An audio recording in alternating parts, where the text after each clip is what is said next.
What's up, you guys? Welcome to episode 380 of the Established Run NBA podcast. I'm Mike Gallagher here with Drew Dinkmeyer to talk about the Boston 2-0 lead in the NBA Finals. We'll talk some player stuff, some overall scheme stuff that's really stuck out, and some predictions on how we're feeling so far. Dink, how have you been enjoying these first two games, and how are you feeling? Certainly enjoyed game two more than game one. Game one was, a little bit disappointing from a competitive standpoint. Game two, I thought, I thought the shooting was poor from both teams, but I thought other than that, both teams played pretty well. Like other than the shooting, so it was a much more competitive NBA Finals game. Liked what I saw there.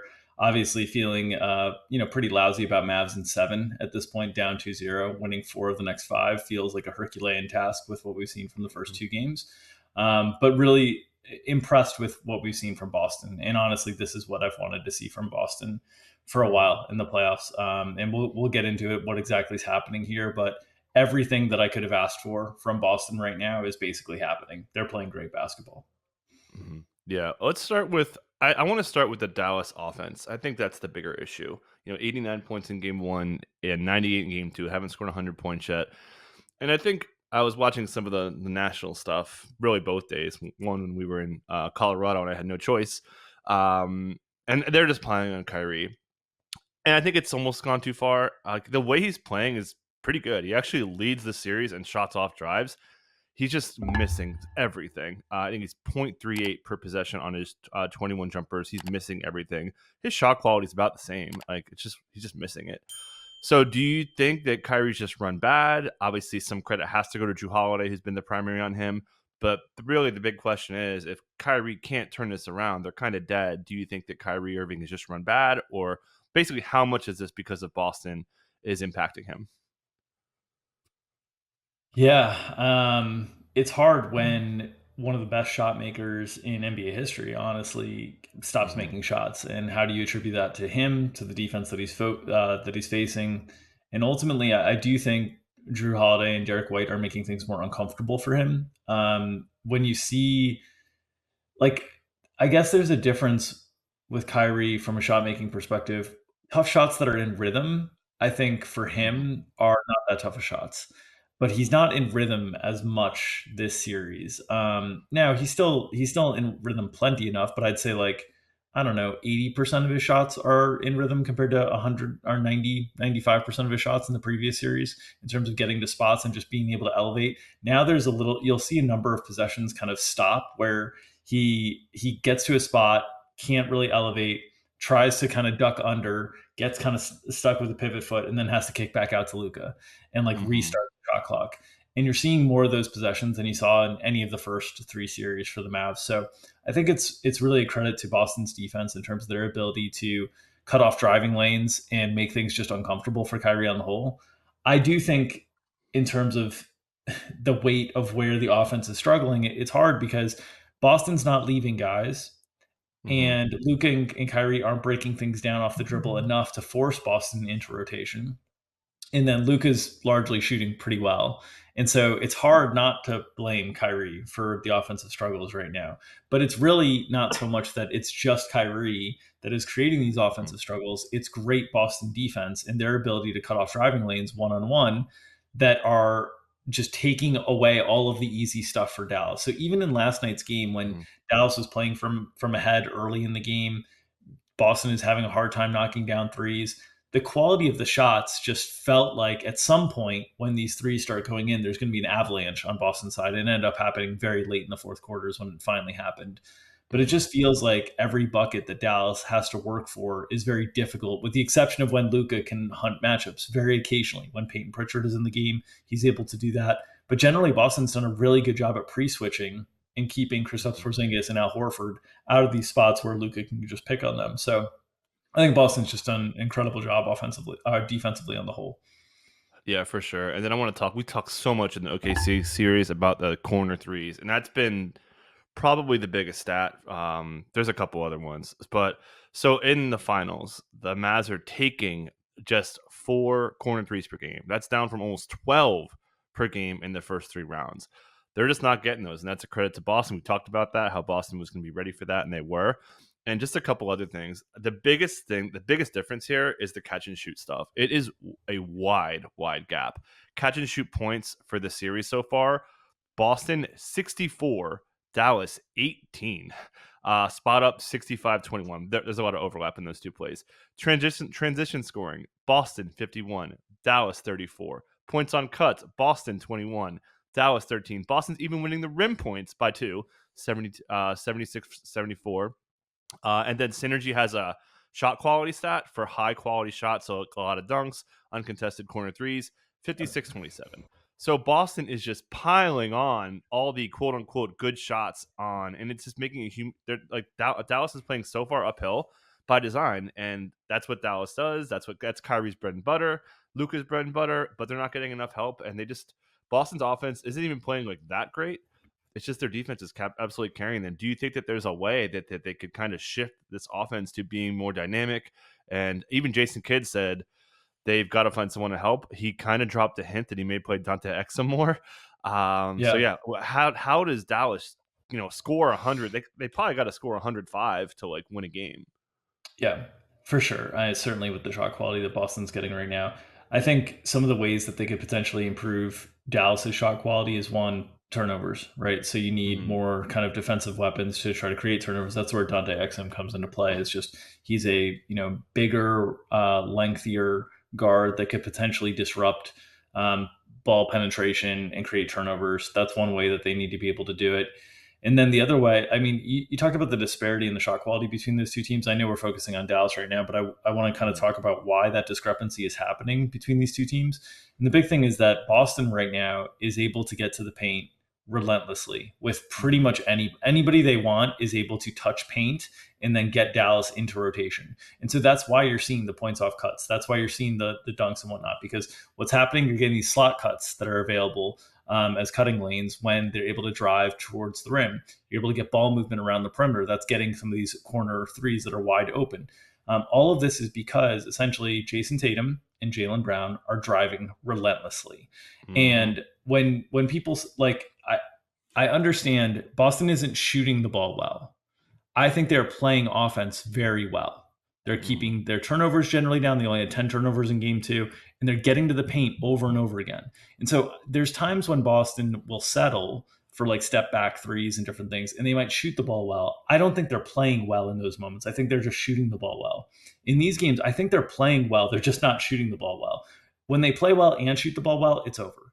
Mm-hmm. They just have too much shooting on the floor, and they're playing too much of a math game to compete with anybody. But they've been really diligent in their aggressiveness over and over and over, relentlessly attacking the rim and getting to the paint, and knowing that when they do that, they're going to open up either attempts at the rim or they're going to open up the ball movement around the 3 point line to get a really clean look.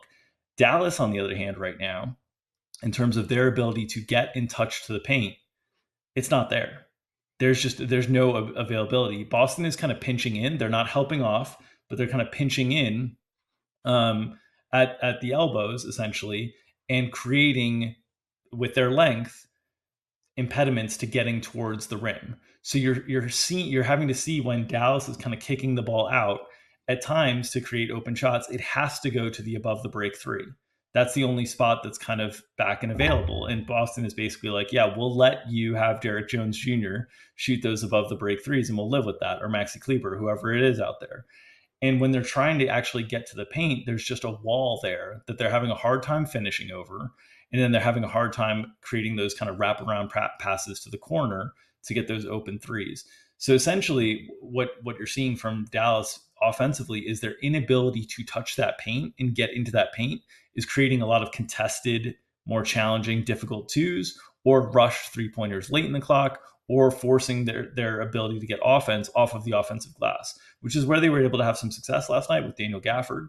And it's been a big surprise to us in this series in how much they've needed that from Daniel Gafford, because we ultimately thought this was going to be a difficult series for them. But they need somebody who can put pressure on the rim and in the paint. And right now they're not getting that pressure from Luka or Kyrie. They're getting it a little bit more from Luka, but Kyrie, when he's getting in there, his size has been an issue. Finishing over all of this Boston size. So that's the big difference for the series for me right now, is that Boston is relentlessly able to get into the paint and Dallas is not. Yeah, for sure. I want to bring up the driving stat here really quick. So in game two, Jason Tatum drove it 29 times. I think he averages like 11. He had driven it 18 times in game. So he added to his drives, 13 passes off his drives, up from 2.3 on the season. Jaylen Brown, 15 passes off of 23 drives. That is an insane number. SGA led the league at 8.9. Like that is their offense, and they are nailing it, and they can't recover. Like I saw someone had a stat on like blow by rate. They had like the highest blow by rate in game one. Yep. So like they're just driving past everyone. They're making everyone look tired, and they're getting so much. I mean, 64-18 catch and shoot edge that's just not. They're not even shooting it that great. Like the volume matches the makes. Like they're just getting such quality looks overall. But yeah, anything else on like the Dallas offense that you think that they could wrinkle in there? Should mention their potential assist did come up. Luka Doncic had 7 potentials, Yep. 1 assist, which everyone's talked about, up to 14. Kyrie had 14 potential assists as well. Yep. So the ball movement was a little bit better, and like I thought that they looked kind of significantly better as far as like making their offense kind of not. I wouldn't say hum because it never didn't, but do you think that they kind of just go back to that a little bit more, or do you think that they didn't add anything else in here? We talked about Dante Exum. How do you feel about the centers? Derek Lively's been really bad. We could talk about him.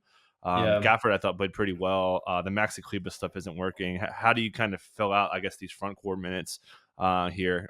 Because, again, the Lively, which is a little bit tied to Porzingis, like Porzingis off the bench is just destroying them. And obviously, Lively's minutes are matching up there. So, how do they flip that? Like, I feel like that could be on the table. It could be. We talked about this after game one because we watched game one together in Denver, but we talked about how um, essentially what we were seeing was that Kleber's unwillingness to kind of shoot the ball offensively was creating kind of a black hole. And then they have this problem where they can't pressure the rim without Gafford or Lively out there, but they can't really stop the driving lanes and the driving kick game from Boston when they have Gafford or Lively out there, because Gafford and Lively need to stay towards the rim, protect the rim, and kind of the other defenders are getting blown by. So they're in this conundrum where the center minutes, one side with Kleber, you're not getting enough offense. The other side, without Gafford or Lively, if somebody breaks down, you don't have enough defense because you have no rim protection. But if Gafford and Lively are out there and somebody gets breakdown, yes, you have the deterrent at the rim, but now you're getting into rotation, and those guys aren't going to be able to keep up with everybody in rotation. It's going to lead to a secondary kick out and a blow by, and then you're just done. So Dallas is really stuck in this spot. I think what they need to emphasize is somebody, and this is where I thought Gafford played well last night, somebody who can create extra possessions offensively because they're struggling on the offensive end with offensive rebounding and turning those offensive rebounds into points. A lot of the offensive rebounds that Derek Lively gets are tip outs, which Mm-hmm. are helpful in terms of creating extra possessions, but they're not necessarily super helpful in terms of creating extra points. Whereas Gafford, a lot of the offensive rebounds, he's more willing to kind of go back up with the ball and compete at the rim. And so, in a weird way, even though this is not a great matchup for Daniel Gafford, I think they need his ability to pressure the rim, both in terms of the roll man game. We also saw them kind of flip some stuff late where they got a Luka layup out of Daniel Gafford pass where he was kind of at the Mm-hmm. top of the key. I thought that was a really impressive pass from Gafford. So maybe there's some things that they can do to invert stuff a little bit, because right now they're having a hard time with their base stuff creating shots at the rim. But I ultimately think at this point, my feeling is they probably need Gafford to be in this like 20 to 26 minute range to be able to compete, because the Kleber minutes are so bad if he's not Mm-hmm. going to shoot the ball effectively, and they don't have enough guys on the perimeter to say like, hey, we're going to have everybody stay in front of everybody here. When Kleber's out there with no center, they just have no rim protection. So you're just seeing Jason Tatum. And by the way, we'll get to this, but on the offensive side of the ball for Boston, they are just absolutely hunting Luka in like a Mm-hmm. super, super aggressive way. And his inability to stay in front of guys for the full game, which at times he has good defensive possessions, but it's a lot to ask of somebody to take on all that defensive responsibility and all that offensive responsibility. Behind him, there's just nothing in terms of rim protection. So those Kleber minutes end up being really bad. And then Lively, because Boston doesn't, some of the things that Lively contributes offensively that have been so valuable in terms of the short roll and playing in those 4-on-3 situations, Boston's not blitzing. So Mhm. Lively is kind of useless in those situations. So can Lively create offensive rebounds that then turn into points is the question mark. And right now, to me, it looks like Gafford's their best center option. Yeah, I would agree. And just go into some of the stats here. So they've played 12 minutes of the lively with the starters, which was their jam. Like that was their best lineup. Getting killed on defense. 130 defensive rating, minus 18 net. So their offense has been okay, but they've been struggling defensively again because Lively's just been late, and the fouls too hasn't helped him there. And then on the flip side, the Porzingis with starters, just destruction, plus 39.1, with a 132 offensive rating. So that lineup has been absurd. A little bit carried from the hot first quarter when they just could score every time, and it is small sample, but that's a really big number. So yeah, so are you just playing 48 Gafford Lively then, and just like hope your guys could kind of cover up spaces and not leave guys to get open shooting? It's kind of sounds like that's kind of where you're going. That would be my hope. I think the Exum for Hardy is one rotation switch that Mhm. makes a lot of sense. I'm wondering if you see Tim Hardaway Jr. for Maxi Kleber as another one that makes sense, because one of the things that Boston is willing to give up is those long, kind of above the break threes. Mhm. Tim Hardaway Jr. is probably the best shooter that they have in those situations in terms of, spot up catch and shoot. Obviously, like Luca Mhm. is their best shooter overall in those situations, but I wonder if you get that. Obviously, Tim Hardaway Jr. defensively is not even close to Maxi Kleber, but if you're playing him in situations where you've got the rim protection behind you with Gafford or Lively, maybe you can survive. But ultimately, like, they need offense. They Mhm. need offense in desperate ways. So that's the other thing that I'm waiting to see. And obviously, the trade off of Hardy to Exum is a trade off where you're seeding some offense, right? You're seeding some primary, playmaking from Jaden Hardy, who's been good in these playoffs, but defensively, he can just get picked on so much. So I kind of think, at least if you have Tim Hardaway Jr. out there over Maxi Kleber, you're getting some of that offense back. You're losing some of that defense that you gained from playing Exum, but it's at least not like a huge size disparity. So you're not get you're still at least long and Mhm. bigger. You're not staying in front of people as well, but you still have kind of the rim protection behind it. But yeah, the offense needs to improve for Dallas. I mean, if they're stuck in the 80s and 90s, like, there's just no chance with the way Boston would have to shoot sub 15% from three to lose a game in those kind of conditions. Mhm. And like they're getting blown by all the time anyways, so who cares? Like Tim Hardaway Jr. Exactly. is going to get blown by. Exactly. Like Exactly. you're not helping your quote unquote weakness, and you're only going to add to your Exactly. other weakness. So it seems like an easy move to do. So we'll probably see some You Tim Hardaway feel the Jr. same there. way? Yeah, I do. I you you got to score 100 points, man. Like that's it. That's Yeah. if I'm Jason Kidd, I'm like, okay, how do we score more points? That means Josh Green might get cut down. Josh Green's been pretty useless. Like we said that going in, Yeah. like he's too small for this series. Like he helps on like a guard scorer, but the Yeah. Jays are just too big for him. So he can get cut down. I think PJ Washington could play a lot of minutes here.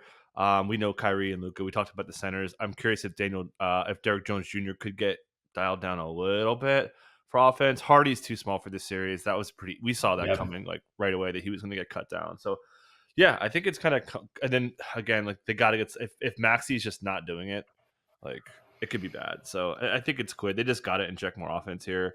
And again, I thought they kind of played the right way as far as ball distribution and Luca kind of taking the bull by the horns a little bit more. And just Kyrie's got to make his jumpers at least a little bit. So still think they're okay. Obviously, I think that Boston's in a very good position to keep them under 100 again. But anything else you wanted to add on the Dallas offense overall and just Well, overall, like, good. yeah, just coming into the series, I mean, one of the things that I stressed that Dallas needed, right, was they needed Luca and Kyrie to be so good offensively that it put pressure on Boston to try to play outside of their comfort zone, right? To try to have like Jaylen and Jason start trying to force things. Those guys haven't forced very much this series at all. They've played very Mhm. much within rhythm. I think part of that is because they've been so confident on the defensive end that they know, like, hey, we can trust our teammates to get up shots, make shots. And if they don't, that's okay because we can still get stops on the other end of the floor. And so far, I think Luka's put a little bit of that pressure at times on Boston, but Kyrie has put none of that. They need to have both of Mhm. those guys playing at that level to put the pressure on Boston to see if Boston responds. Also, thought it was just a very mature performance from Jason Tatum, especially after Yeah. Jason Kidd, had the dig of Jaylen Brown's their best player.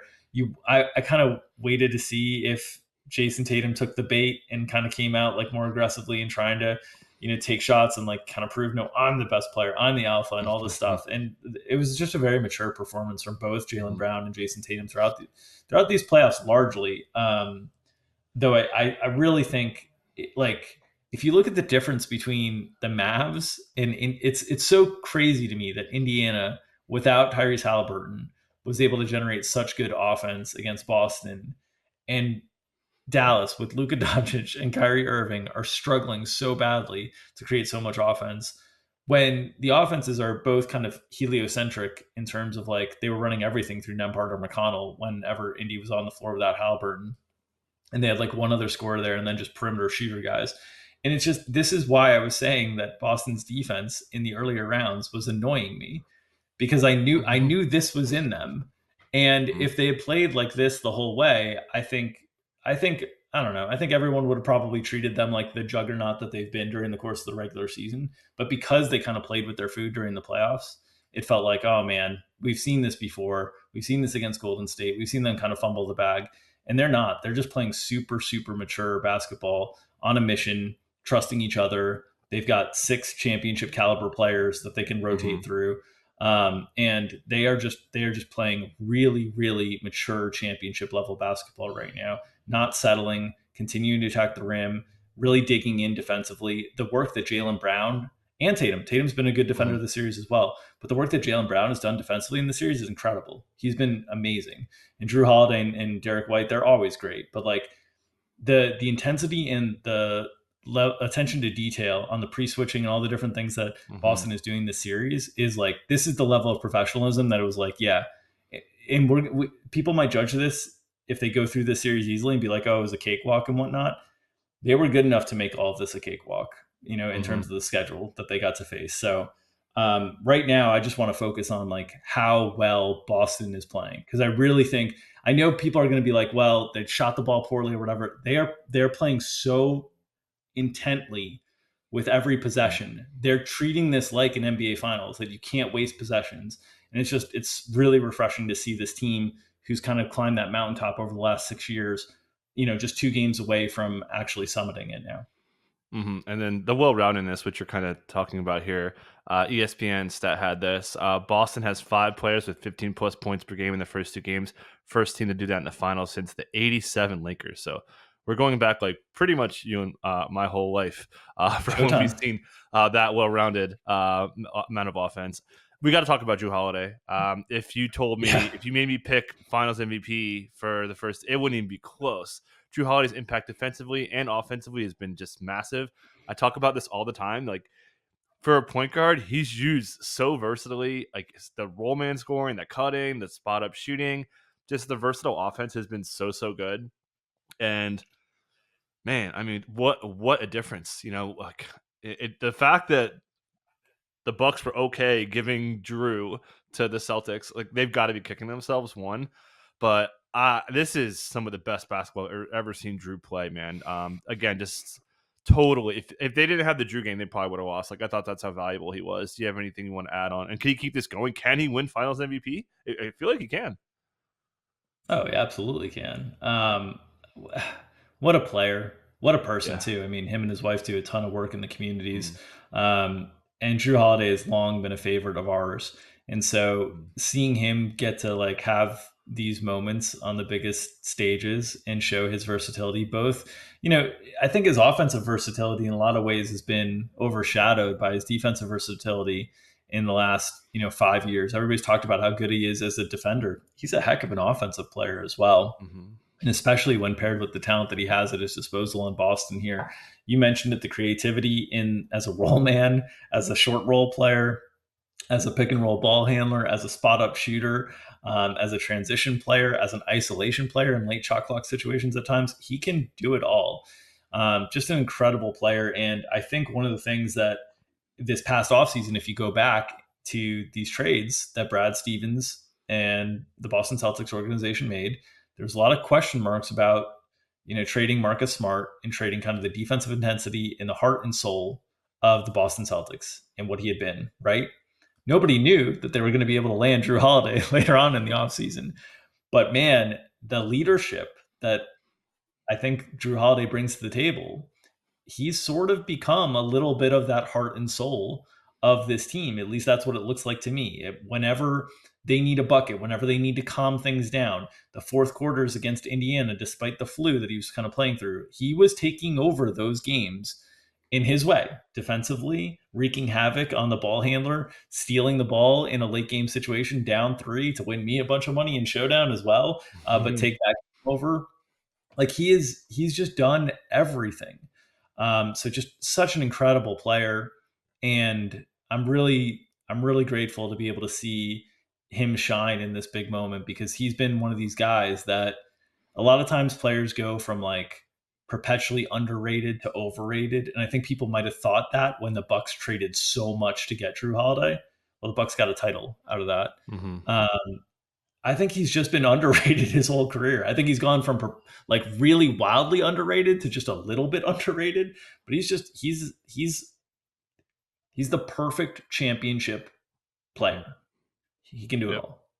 Yeah, he made just some big back with the Bucks days. He just made such big impacts. Obviously, the steal off Booker to the Giannis dunk. I was at that game, but yeah, that was I don't know. He's playing so well, and it's just when you get your third, fourth, and fifth option playing that well, it's just so hard to beat them. I do want to talk about Jason Tatum next. I talked about the driving. Like, sure, he's not shooting it great, but just the way this offense is structured around him is just so good. And as a matter of fact, that's been their formula for most of the playoffs. Just as a pick and roll handler, including the passes, he's at 1.18 per possession. That's first in the playoffs among the guys with 50. That's 30 qualifiers. He's been awesome. So obviously the shots aren't falling, but the fact that he's basically the point guard on offense, and he's basically the center on defense. And he's switching. He's Yeah, guarding Luka a lot. He's been sure Luka got him. Luka gets everyone. It's the same thing we say about Gobert. yeah, So Tatum's missing shots. He's gonna make him eventually. He's had some cold spells shooting, but just his impact besides scoring is just so big to me. Kind of a dog. I think if maybe pick Finals MVP would be um, Jrue, Jaylen, and then Tatum. But hey, still some games to play. I still think Tatum can get it going. Anything you want to add on how Jason Tatum's contributed to this 2-0 start? yeah. I feel like I'm often critical of Jason Tatum, and because my expectations are really high in terms of what he can deliver. And when we were watching Game One together, Mike, there was a Dallas run that kind of started to happen, and Jason Tatum took the ball to the basket and got a layup. And I looked at you and I was like, "Is that what I think it is? Is that Tatum taking the ball to the basket in a situation where they need to kind of stem the tide?" And I was like, "Is he going to do it again, like twice in a row? Like, come on, Jason." He's been great this series with all those little things. And yeah, the shot's not falling, but the way that he's playing from in intensity perspective, and again, not getting caught up in like the Jason Kidd commentary, not getting caught up in like he didn't win Eastern Conference Finals MVP, not getting caught up in like who gets the credit for this. This looks like a championship team. That's just like, yeah, we win as a team. And I think it requires the star players to set that example. So I think he deserves a ton of credit for that, both him and Jaylen, for their selflessness in the way that they've played in this finals. This is beautiful basketball to watch, even though they're not making shots. If they're making shots, this would be like the Spurs, like the old Spurs teams where Manu or Tony just got to the rim relentlessly and they were able Mhm. to set up easy stuff for Timmy, or they were able to move the ball around the perimeter and get open looks. The ball movement's been so good, and that's a testament to Jason Tatum. When the Celtics are playing their best, Jason Tatum is moving the ball, and I think he's been doing a great job of that all series. Yep, 100%. Again, just the fact I cannot believe I don't think I have to look it up, but 29 drives in a game has to be a high for him. You just don't see that level of putting pressure on the defense. And again, he's been, and I feel like maybe one day when I'm bored in the offseason, I will look up the when Tatum drives it 20 times, do they win? Like I feel like it's such a high Yeah, number. They yeah, do I win would a agree lot. with that. That's something that I'm probably going to do one of these days. I guess I could do it now. I've got a lot of time between games. Um, but yeah, so Jaylen Brown, tremendous defense. Obviously, the blocks in game one were huge. The transition impacted to the game. Handling, I talked about his driving. That was a big number too. What I said, the 13 passes off of, get that exact number again. Yeah, 15 passes. I shortchanged him on 23 drives. That's insane, man. So he's been just dynamic. all over the place here. Anything he can he keep this going? If he keeps this going, this might be four. Yeah. But yeah, how do you feel about just Jaylen Brown's impact on this series? Yeah, I think the big thing is that they've been able to figure out with the switching that they can hunt Luca, and they're just very, very comfortable driving at Luca, both Jalen and Jason, and that comfort level in terms of them being able to drive. So, and this is where Luca probably needs to. It's risky because he can get into foul trouble and stuff, but he probably needs to be a little bit more active with his hands and try to poke the ball away. That's the only thing that's going, Mhm. like, when Jalen Brown gets uncomfortable with his driving, he can get a little stagnant. He can settle for the step back and different things. Same with Tatum. So I think you need to try to put a little bit more ball pressure on these drives, and it's going to lead to like really bad blow bys, but it might lead to a few turnovers. And if it can lead to a few turnovers, maybe you get them kind of settling a little bit. But when these guys are attacking the rim relentlessly, and look, Boston's got four guys that can do it all: in Drew Holiday, Derek White, Jaylen Brown, Jason Tatum. They can hit step backs. They can create for themselves. They can create for others. They can play pick and roll. They can play short roll. It's really impressive. They can be the roll man and the screener. Like, they can do it all, these four guys. And that interchangeability that they have offensively is what makes them so dynamic. And Jalen's been a really good decision maker. Both him and Jason. Jason struggled in the first half of game one with the turnovers. I think since then he's been really good from a decision maker perspective. But those guys are just making a lot of the right reads. And when you're making the right reads, you get a lot of open shots. That's the way this works when you're more talented offensively than the defense. And they are dominating shot quality because of these guys' decision making. Yep, and just the way he capped the game off, he has that drive past Kleba to ice it. That's been the story really all playoffs. He's shooting 59% on drives. Among guys who've like made it out of the first round, that's like the best. He's been just so good as a driver. The ball handling is a little choppy sometimes, but it's still not bad enough where it's really hurting them. So, just completely terrific output here. Talked Chris Stapps. Should mention got dinged up last night. Yes. Porzingis said he'll have to like die out there to not Yeah. play. Missoula said no concern, so he's gonna be good. But man, you talked about the pre-switching, the rim protection, the shooting, everything. He's been just A+ in all the minutes he's given them. I guess, which is the question: do you flip that? I talked about how that lineup is absolutely murdering Dallas, plus 39.1 net rating in the 14 minutes. Do you flip that now that you've given him what? So 38 days plus another like week. So he's going on like 43 days since his injury. Do you start him now? No, I don't think you Nope. change anything with the way things are Yeah. going. I think you just keep rocking. You make Dallas make the changes, make them make adjustments to things Hmm. at this point. And I said before, what was the difference between the Indiana series, where Indiana was having so much success offensively and Dallas is not? Well, is Kristaps Porzingis that much of a difference? Like, is Hmm. Kristaps Porzingis' presence like such a big difference defensively in terms of what it brings for the rim protection? And maybe it is, ultimately. His health is really, really integral. So I would be keeping him in kind of this, more Hmm. limited reserve role, the 25 minutes type target off the bench.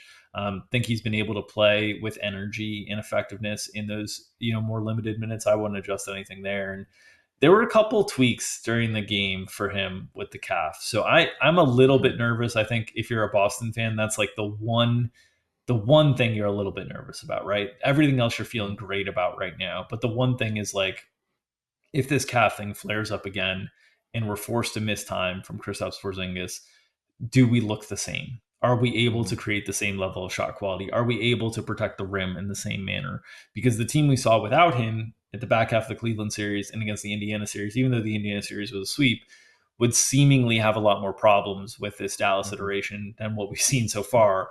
And he's been exceptional. His ability to attack switches whenever he gets kind of a smaller man on him and not even need to work down low, right? Because he's just such a good shooter. It's just like, no, I can shoot the 21 footer just over a smaller guy, and this is a bucket, just as it was in the old days, when you get in the lane and you post up a small guy. So he's been great. And his rim protection's been exceptional. He had the really big block on Gafford that kind of turned the Yep. momentum yesterday. There were two big blocks, right? There was the Kristaps on Gafford, and then there was the Jaylen Brown Derek White combination on PJ Washington, which probably was a foul. They showed that Jaylen kind of pushed PJ in the back on that one, but those were the two blocks that kind of stemmed these big Dallas runs that seemed to be coming. And yeah, KP's been exceptional. He's been a really, really big difference maker in the series. And I think his health is kind of the one thing that you'd be concerned about if you're a Boston fan right now. Yep, with you there. And then Derek White, not much to say. Obviously, the catch and shoot, the floor spacing's been big. 15 catch and shoot attempts, just really pushing that up. That's been a huge story for his whole offense. And then the blocks, the on-ball defense has been just so valuable. And they couldn't play defense the way they do without Derek White. He's just so valuable to the type of defense that they play. But yeah, just again, fourth and fifth best players play really well, you're going to win a lot of games. Just anything you want to add on him, if he could maybe have a bigger impact offensively or anything, just kind of just letting the game come to him. Yeah, he's been very good. The one thing that I'll highlight for him is his release is so quick on the catch and shoot stuff. There's just like there's possessions where I feel like Dallas is actually defending things pretty well, and then he gets a catch and shoot kind of deep, not corner, but like in between the corner and above the break three out, and I'm just like, man, he got that off quick, and like the rotation, the help was kind of on time, and he still gets it off. So the release is just really, really quick, and that's helped Boston quite a bit. But he's a great player. Defense has been always been there. The versatility is super, super valuable, and that interchangeability with him and Drew Holiday just gives them such a dynamic duo on the perimeter. I mean, they've got four guys, like I said, four guys that can do it all, both offensively and defensively in terms of what they're being asked to do. So it's a testament to how well this roster was constructed, and what a great offseason from Brad Stevens. Yeah. I know, going back to last year's trade deadline in terms of getting Derek White, but this past offseason, you get Kristaps Porzingis and picks for Marcus Smart, and then you go out and get Jrue Holiday for Brogdon and Time Lord, and pieces that were struggling to stay healthy and were struggling to give the big contributions late in the season that Boston needed. They just aced it in every which way this past offseason. So shout out to Brad Stevens in the front office there. Yeah, I'm pulling up Malcolm Brogdon's stats last year in the playoffs and just going to kind of compare them. He had Because that elbow. He had that elbow thing where he yeah, couldn't do anything. Like but him and Time Lord both, from a body perspective, it's been hard yep, for them to get through 82 games and play into the playoffs. And I think Boston recognized, like, we need players who can be available in mhm. April, May, June. Yep. Yeah, he was cut down at the end of the series. He was playing 7, 8, 17 minutes. So it's funny, and this is in the Miami series. So in the Miami series, he finishes the series with 6 points per game, with pretty bad defense. Malcolm Brogdon is a really bad defender, so just an incredible upgrade there. Don't need to talk about Horford. I think he's been fine with the switch scheme. He's been better than expected. Just going to be left open, all that. I don't have much to say with him. Hauser played pretty well in game one, not so much game two. Pritchard's been fine, certainly getting hunted, but yeah, this is Yeah. this is why having a 6-man rotation that's so good. Just you're in such a good spot here. Do you have anything you want to add on kind of the Horford, Pritchard, Hauser guys? I did want to note, I thought Hauser's really competed well defensively. Mm-hmm. I thought when he was on the floor, I thought it would have been like a big flashing green light for Kyrie and Luca, and it hasn't been. And I think Boston, that's a part Sam's held up pretty well, but I think it's also a part that Boston's done some schematic stuff when Sam gets on an island that is really smart, kind of sending late help. So you're seeing them kind of attack Luca from his blind side with help, and he's spinning into turnovers at that point. We've seen that happen, Mm-hmm. I think, twice now with Hauser defensively. So Hauser stood up much better than I thought he would. And Horford's great, man. Obviously, at Mm-hmm. this age, him being asked to play into the mid 30s as he was without KP is a big ask. But in this role, when he's in the upper 20s, low 30s, he's still just always in the right position. And even if he doesn't have the same ability to contest as he did at his younger days, he's just always in the right position. And the shot's been solid and fine kind of ever since that shooting lull in the beginning of the Cavaliers series. And that's all they need from Mm-hmm. Al, a guy who's just always in the right spot. They know where he's going to be, knocks down the wide open jumper when he gets it at a decent clip. And yeah, just positionally super sound as he has been his whole career. Yep, for sure. So yeah, I think that's mostly it. Anything you want to add? Where are you at on prediction now? Certainly, it's obviously Boston looks like they're going to probably win in 5 or 6 to me. Yeah, Yeah. how do you feel about going forward? I think that's where we're heading. It's obviously hard to envision Dallas winning 4 or 5. I think the the scenario that Dallas wins 4 or 5 probably, honestly, probably involves some health issues from Boston, like KP, like this Hmm. calf thing, like becoming a bigger issue or something like that. At this point, the shot quality gap is just so big. And Hmm. I thought like last night was the prototypical game for Dallas to steal the game, right? Boston Hmm. doesn't shoot the ball well from three. Now Dallas didn't shoot. Dallas shot even worse from three than Boston did. I know there's going to be so much Hmm. attention on Boston shooting the ball poorly, and I know Mavericks fans are going to say, "Hey, we didn't shoot the ball well either." The shot quality difference was a little bit more exacerbated in terms of Boston's favor. But that was the game they needed to steal, right? They needed to steal Hmm. that game in Boston, where Boston doesn't shoot the ball well, where they're within 5 to 10 points with 5 to 6 minutes to go. They kind of make that run, and then just the avalanche of Boston threes in the right moment. They hit three of them down the stretch there that really iced the game. So yeah, I think we're looking at 5 or 6 is most likely scenario here.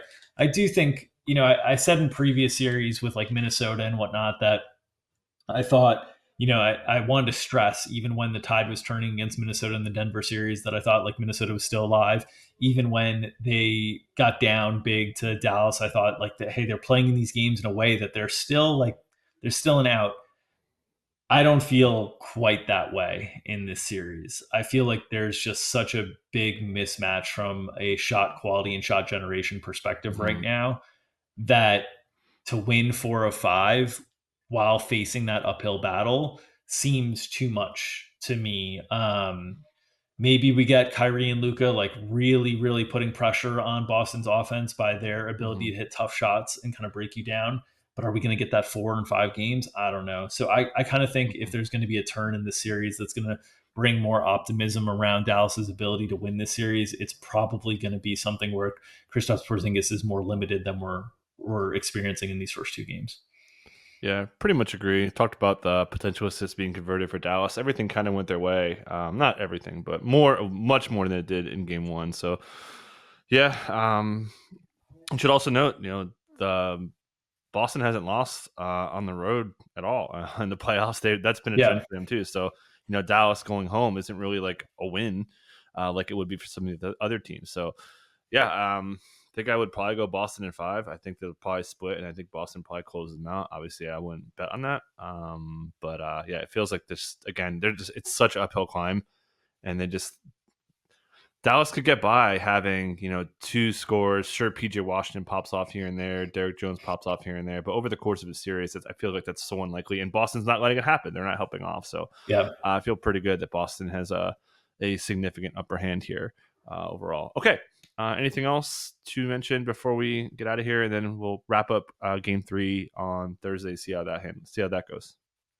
Yeah, as always, appreciate your support and supporting this podcast and this YouTube show. If you are listening on the podcast feed, consider leaving a rating and review, as that helps us get better information on how to serve you as the listener. If you are checking us out on our YouTube feed, make sure to subscribe to the YouTube channel. We did clear our 5,000 subscriber goal, but that doesn't mean we're stopping there. We're still trying to add on more to it. So subscribe to our YouTube channel, get all that great content that we put out there. And you can hit the bell to get notifications whenever that content goes live. But appreciate you guys out there. And we're getting to the point where, I mean, Thursday could be our last 2023-2024 NBA season podcast in terms of what we're looking at and breaking down. Obviously, we'll be here to talk through the draft and all the different offseason stuff. But the way the schedule goes here, we've got Wednesday and Friday. We need a game 5 to get to Monday. So Thursday could be, we'll see. We'll see if it's 3-0 or if it's 2-1. I don't think Luka's going to get swept. I think they get one. We'll see. But yeah, this has been Yeah. fun. Great season, regardless. So looking forward to game 3. That'll be on Wednesday, and then we'll recap it for you guys on Thursday. Excited to talk to DFS, especially since we think Dallas is making some changes. That should be fun. So appreciate everyone, and we'll catch you guys next time.